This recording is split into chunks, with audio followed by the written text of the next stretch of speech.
नमस्कार। किताब की खुशबू में आपका स्वागत है। श्वेतांग, स्वामी बतला सकते हो तुमने आज क्या देखा? हाँ, आज योगी कुमारगिरी को स्वामिनी ने पराजित किया है। मुझे कितना हर्ष है।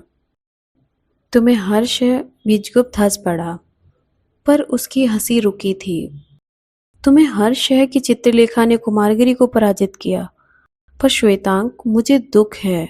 तुम शायद मेरी बात पर आश्चर्य करोगे, पर बात ठीक है। तुम हंस सकते हो, मैं भी शायद हंस सकता हूं, पर मेरी आत्मा रोती है। श्वेतांक ने आश्चर्य से पूछा। मैं स्वामी का तात्पर्य नहीं समझ सका। नहीं समझ सके? और तुम समझ भी किस प्रकार सकते हो? तुमने अभी संसार नहीं देखा है। तुम अनुभव से रिक्त हो। जिसे तुम चित्रलेखा की विजय समझे हो, वह उसकी बहुत बड़ी पराजय है। चित्रलेखा और कुमारगिरी कोई भी विजयी नहीं है, दोनों ही पराजित हुए हैं। परिस्थिति का चक्र तेजी के साथ घूम रहा है, उसी के फेरे में ये दोनों प्राणी फंस गए हैं। श्वेतांग बीजगुप्त की बात अब भी नहीं समझ सका। उस समय तक रथ बीजगुप्त के द्वार पर पहुंच चुका था। दोनों रथ से उतर गए। बीजगुप्त ने श्वेतांग का हाथ पकड़कर कहा, अब तुमसे कुछ बातें करने की इच्छा है, चलो मेरे साथ, तुम्हें कुछ देर तक बैठना पड़ेगा। श्वेतांग वास्तव में बीजगुप्त की बात नहीं समझ सका था। स्वामी और सेवक दोनों अध्ययन भवन में गए। श्वेतांग को बैठने का आदेश देते हुए बीजगुप्त ने बैठकर कहा, श्वेतांग, जानते हो कि कुमारगिरी की पराजय क्यों हुई? नहीं, इसका रहस्य मुझसे सुनो। तुम चित्रलेखा को उतना नहीं जानते जितना मैं जानता हूँ। चित्रलेखा का व्यक्तित्व बहुत ऊंचा है और प्रभावशाली भी है। कुमारगिरी विद्वान है और योगी है, वासनाओं से उसका वैर है, और चित्रलेखा विदुषी होते हुए भी साधना की विरोधी है।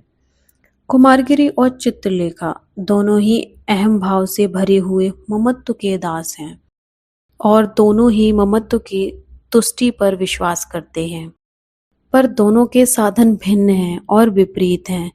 एक ने साधना की शरण ली है, दूसरे ने आत्मविश्वास की। पर आज जो कुछ हुआ, उससे दोनों ही व्यक्ति अपने अपने साधन से विरत हो गए। निकट भविष्य में ही अपनी अपनी शक्ति खो बैठेंगे। बीजगुप्त की बातों ने श्वेतांग के लिए पहेली का रूप धारण कर लिया था। उसने कहा, स्वामिन, मैं आपकी विचारधारा की था नहीं पा सका। बीजगुप्त का स्वर धीमा पड़ गया। इन बातों को अधिक स्पष्ट करने की न तो मुझ में क्षमता है और न मैं इसको उचित ही समझता हूँ। हाँ, यदि तुम यह जानना ही चाहते हो तो मेरे बताए हुए मार्ग पर चलो। श्वेतांक ने कहा, स्वामी की आज्ञा भर की देर है। बीजगुप्त ने कहा, आज तुम चित्रलेखा को बधाई देने जाओ और उसके मुखांकित भावों का अध्ययन करो। श्वेतांग उसी समय चित्रलेखा के भवन पर पहुंचा। चित्रलेखा के भवन में प्रकाश हो रहा था। बधाई देने के लिए आए हुए सामंत युवकों की भीड़ द्वार को घेरे खड़ी थी। चित्रलेखा की दासियां उनका स्वागत तथा आतिथ्य सत्कार कर रही थी, पर चित्रलेखा न थी। श्वेतांक ने एक दासी से पूछा, स्वामिनी कहाँ हैं? उसने श्वेतांग को भवन के अंदर ले जाकर एक सुसज्जित कमरे में बिठलाया। स्वामिनी अभी नहीं लौटी, आती ही होंगी। श्वेतांग प्रतीक्षा करने लगा। प्रतीक्षा में खड़े हुए निराश सामंतों की भीड़ छटने लगी। एक के बाद एक करके सब सामंत चले गए। घंटों बीत गए, फिर भी चित्रलेखा न आई। श्वेतांग को आश्चर्य हुआ, इस समय चित्रलेखा कहाँ गई होंगी। उसने फिर दासी से पूछा, स्वामिनी के कब तक लौटने की संभावना है? उसने उत्तर दिया, मैं कह नहीं सकती। श्वेतांग भी प्रतीक्षा में व्यग्र हो गया था। प्राय आधी रात बीतने पर आ गई थी, पर चित्रलेखा का पता न था। श्वेतांग के मन में कई बार घर लौटने की इच्छा हुई, पर उसके कौतूहल ने उसे ऐसा करने से रोका। उसी समय अर्धरात्रि सूचक घंटा बजा। श्वेतांग उठ खड़ा हुआ। दासी से उसने कहा, स्वामिनी जब आए तो कह देना कि मैं बधाई देने आया था। इतना कहकर वह भवन से बाहर निकला। उसी समय चित्रलेखा का रथ उसे आता हुआ दिखाई पड़ा। श्वेतांक रुक गया। श्वेतांक ने रथ से चित्रलेखा को उतारा। चित्रलेखा श्वेतांक को देखकर मुस्कुराई। कहो श्वेतांक, इतनी रात्रि तक तुमने जागने का कष्ट क्यों उठाया? स्वामिनी को बधाई देने के लिए। श्वेतांक हंस पड़ा। चित्रलेखा का हाथ पकड़कर श्वेतांक उसे उसके श्रृंगार गृह में ले गया। चित्रलेखा ने कहा, श्वेतांक तुम मेरे अतिथि भवन में बैठकर प्रतीक्षा करो, मैं अभी आती हूँ। वस्त्र बदलकर चित्रलेखा अतिथि गृह में आई। उस समय वह केवल एक श्वेत धोती पहने हुए थी। हाँ श्वेतांक, तुम मुझे बधाई देने आए हो। क्यों, किस बात पर? स्वामिनी की विजय पर। मेरी विजय पर? चित्रलेखा का मुख जो कुछ क्षण पहले उल्लास से चमक रहा था, बिल्कुल पीला पड़ गया था। यौवन की उमंग में छिपी हुई एक विषाद की झलक श्वेतांग ने प्रथम बार देखी थी। वह इसका अर्थ नहीं समझा सका।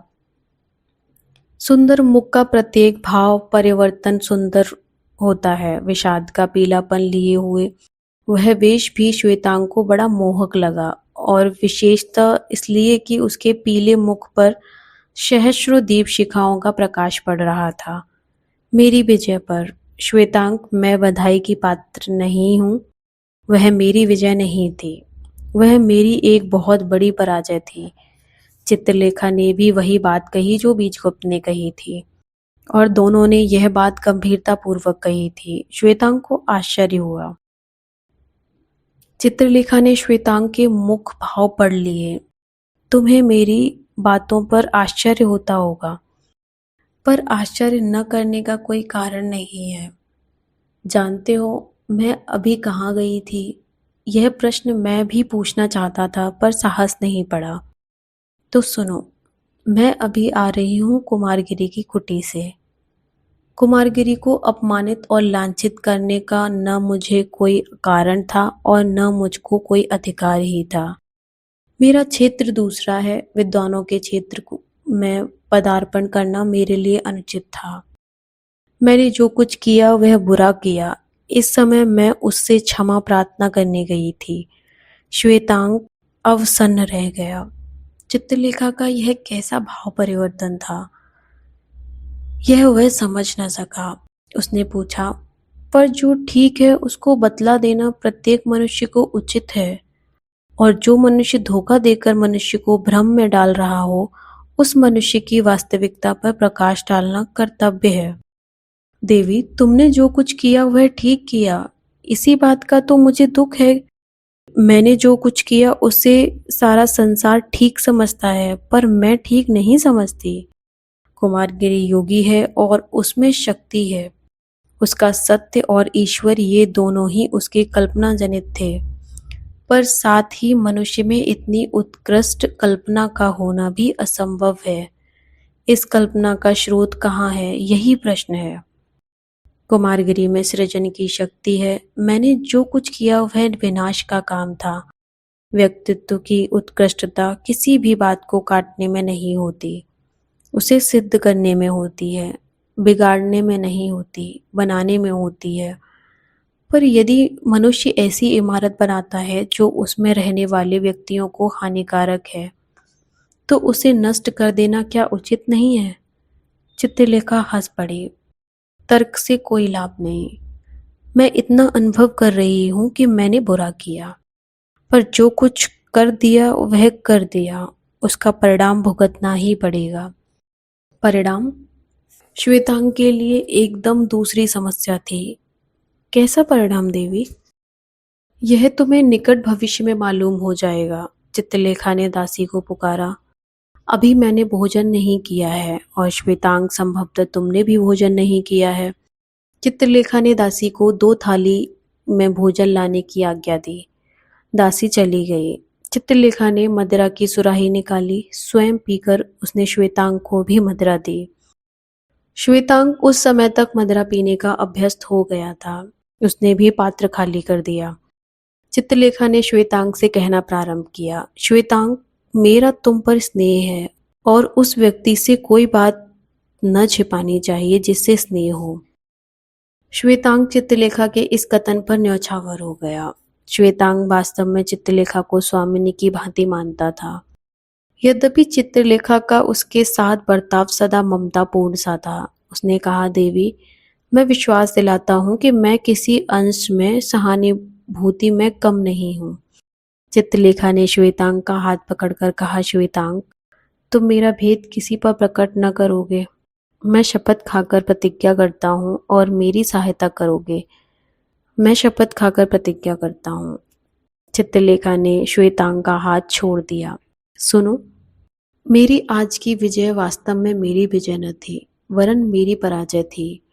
कुमारगिरी ने मेरे जीवन को बुरी तरह प्रभावित कर दिया है। श्वेतांग को उस भयानक सत्य का आभास हुआ जिसकी ओर बीजगुप्त ने संकेत किया था। उसने अविश्वास को दूर करने के लिए उसने पूछा, किस प्रकार? किस प्रकार? इतना भी नहीं समझ सके हो? सुनो, मैं कुमारगिरी से प्रेम करने लग गई हूँ। मुझे ऐसा अनुभव होता है मानो मेरा और कुमारगिरी का युग युगांतर का संबंध है। आज उस सभा में उस योगी ने समस्त भारतवर्ष के अखंड विद्वानों पर विजय पाई। प्रत्येक व्यक्ति उससे प्रभावित था, पर मैं नहीं। और यह क्यों? यह केवल इसलिए कि कुमारगिरी को मैं जानती हूँ और मुझको कुमारगिरी। हम दोनों जन्म जन्मांतरों में बराबर साथ रहे हैं। श्वेतांग पुनर्जन्म पर विश्वास करता था। उसने चित्रलेखा की बातों का विरोध न किया। हाँ, समझा। जिस दिन से मैंने कुमारगिरी को देखा है, उस दिन से मैं उसकी ओर आकर्षित हो रही हूँ। उसकी आत्मा की थाह वही ले सकता है जिसने उसकी आत्मा को अच्छी तरह से समझ लिया हो। मैं उसको अच्छी तरह से जानती हूँ और साथ ही उसकी आत्मा को। श्वेतांग, कुमारगिरी मेरे जीवन का प्रधान अभिनेता है। समझ गया हूँ देवी, पर मैं किस प्रकार सहायता कर सकता हूँ? दासी भोजन के 2 थाल परसकर ले आई। चित्रलेखा ने श्वेतांग को भोजन करने का आदेश देकर भोजन करना आरंभ कर दिया।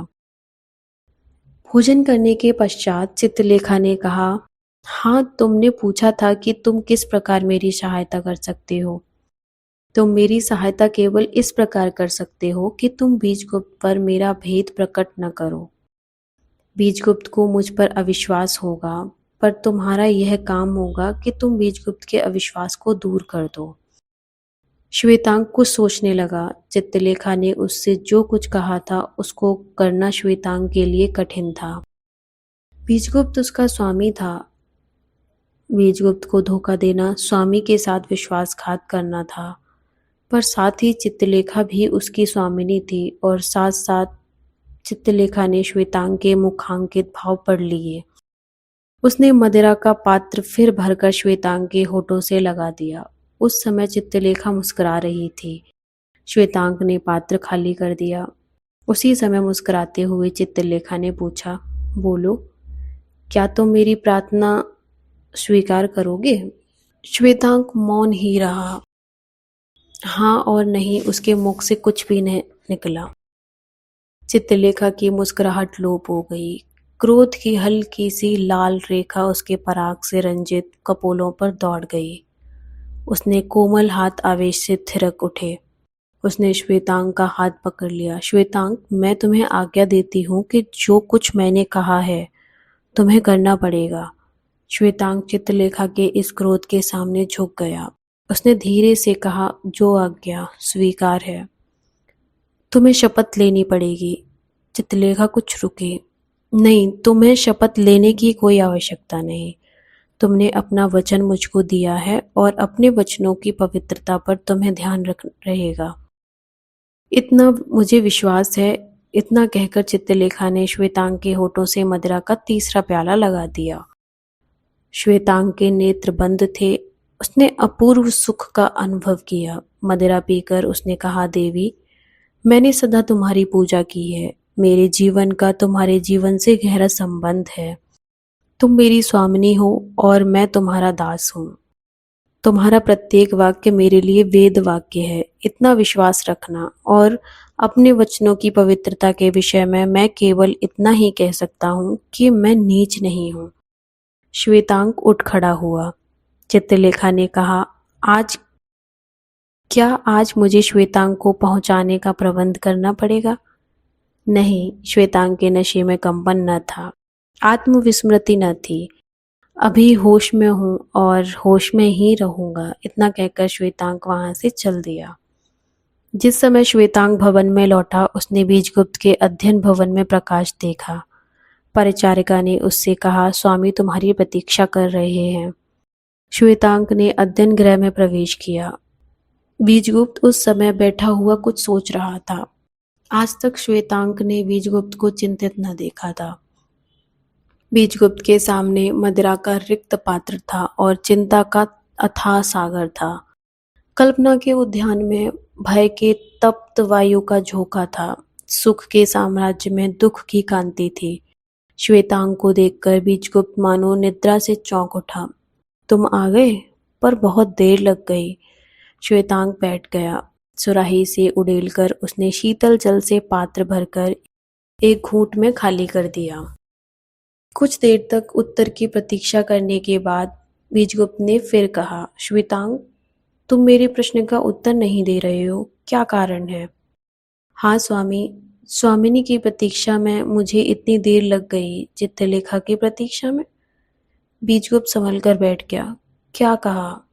जिस समय तुम चित्रलेखा के भवन पर पहुंचे, उस समय वह वहां नहीं थी। श्वेतांक झिझका। उसने अपनी प्रतिज्ञा और शपथ का स्मरण हो आया। स्वामी का अनुमान ठीक है, चित्रलेखा अपने भवन में न थी। बीजगुप्त ने श्वेतांक के वाक्यों में हिचकिचाहट देखी। उसने फिर पूछा, तुम्हें शायद उसने यह बताया होगा कि वह कहाँ गई थी। श्वेतांक के हृदय में तर्क वितर्क उठ खड़े हुए, पर निर्णय पर पहुंचने के लिए उसके पास यथेष्ट समय न था। उसने बिना किसी हिचकिचाहट के उत्तर दिया, स्वामिनी ने तो कुछ नहीं कहा, पर ऐसा प्रतीत होता है कि वे मंत्री चाणक्य के यहाँ आमंत्रित थी। बीजगुप्त के हृदय में एक भार सा हट गया। उसके हृदय में न जाने कैसे यह धारणा उत्पन्न हो गई थी कि चित्रलेखा संभवतः कुमारगिरी के यहाँ गई थी। श्वेतांक के इस उत्तर से उसका भय दूर हो गया। उसने श्वेतांक से फिर पूछा, हाँ अब बताओ, तुमने चित्रलेखा को बधाई दी? हाँ, श्वेतांक ने धीरे से कहा, पर चित्रलेखा ने मुझसे यह कहा कि वह बधाई की पात्र नहीं है। अपनी वजह पर उसे गर्व न था, उसे उस पर सुख भी न था। मुझे इस पर आश्चर्य हुआ। चित्रलेखा को अपनी विजय पर दुख था? बीजगुप्त मुस्कुराया, पर उसकी उस मुस्कुराहट में करुणा का अथाह सागर छिपा हुआ था। मैंने तुमसे क्या कहा था? चित्रलेखा को अपनी विजय स्वीकार न करना ही इस बात का घोतक है कि चित्रलेखा की पराजय हुई। स्वामी के अर्थ को कुछ कुछ समझ सका हूँ। कुछ कुछ समझने के कोई अर्थ नहीं होते। यदि तुम समझ सकते हो तो पूर्णतया, नहीं तो बिल्कुल ही नहीं। बीजगुप्त उठ खड़ा हुआ। श्वेतांक, यह याद रखना कि मनुष्य स्वतंत्र विचार वाला प्राणी होते हुए भी परिस्थितियों का दास है, और यह परिस्थिति चक्र क्या है?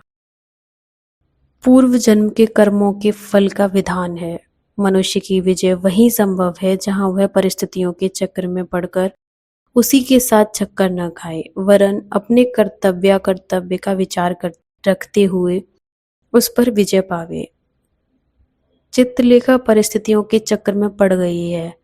कुमारगिरी का उसके जीवन में आना उसके लिए घातक है, और उसका कुमारगिरी के जीवन में आना कुमारगिरी के लिए घातक है। दुर्भाग्यवश दोनों ही एक दूसरे के जीवन में बिना जाने हुए अपनी अपनी साधनाओं को भ्रष्ट करने के लिए आ गए हैं। भगवान ही उनकी सहायता कर सकता है। शुक्रिया।